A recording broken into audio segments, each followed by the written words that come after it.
Thanks নাকি thanks, that নাকি that, confusion.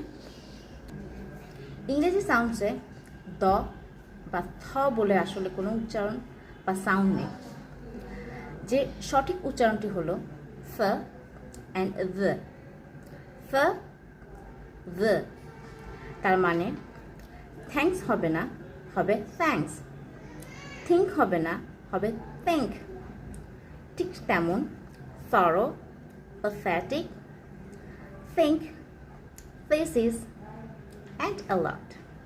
অন্যদিকে দ সাউন্ডটাকে বলতে হবে the, তার মানে হবে that, this, their, father, mother, এরকম আরও অনেকগুলো। উচ্চারণটি প্র্যাকটিস করবেন এবং সমস্ত উচ্চারণগুলোকে শুধরে নেবেন।